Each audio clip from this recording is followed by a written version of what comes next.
Nivaburi, can you enlarge more about the cultural assemblages at the OCP sites in general?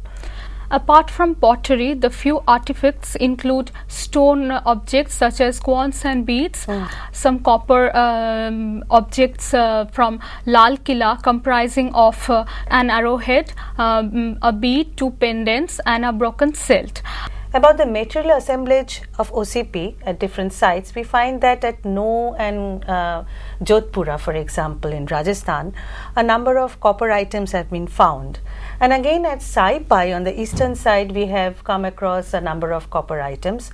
And there has been interesting debate arising out of the fact that in some cases in the eastern zone, some of these findings have been correlated with another culture which is designated as the copper hoard culture. Now the total authorship of copper hoard culture as well as dating is an extremely difficult problem. And so at present this remains in the level of debate and surmises only. Taken together, we find that the OCP actually ushered in the painted graver, the next phase, which will really begin with the Iron Age complex in the Indian subcontinent. Now, as to the characteristic of the painted graver, which is a very exclusive and very fine ware, we may say that it is a well-fired, wheel-turned pottery.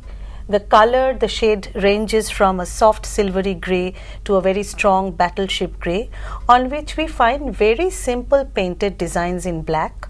The designs are actually geometric in nature, very simple dots and lines, and the medium with which this pottery was made was a very well levigated, high quality clay.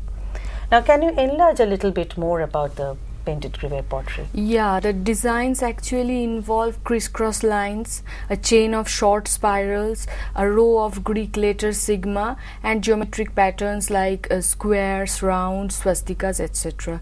However, there are no human or animal figure, and even naturalistic patterns like floral designs or sun symbols are also less common. Yes.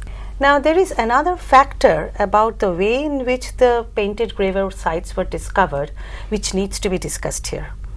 You see, generally speaking, the excavation, the research on excavated sites is a fortuitous one. I mean, an excavator tumbles on a site and then kind of interprets the data on the basis of the findings. Take, for example, the Harappan sites. But in case of painted graver, we find there was a distinct approach, a deliberate approach to try and correlate the sites and the cultural complex with the legends in the epics. At the beginning, when the first painted graver shards were found at Ahitchhatra in 1940-41, this was not really regarded as representing a definite cultural complex. But later on, when it was found at Hastinapur in 1950-52, the excavators thought that probably this might be correlated with the Mahabharata legends and all that. And then there was a deliberate attempt to go about searching for exactly those places mentioned in the legends, in the epic legends, and go and search in those spots. Interestingly enough, at almost all these sites, painted graver was found at very substantial layers, but the problems of dating were there, very much there, and therefore what it actually comes down to is that we cannot really with any certainty relate this to the legends of the epics. And scholars like B.D. Chattopadhyay have raised issues regarding this, that whether the Mahabharata legends or the Ramayana legends can really prove to be good starting points for a preconceived search for excavation sites. At the end of the day, we find that finally the excavations have given us a very good output by finding us the Iron Age, the first Iron Age complex in the Indian subcontinent.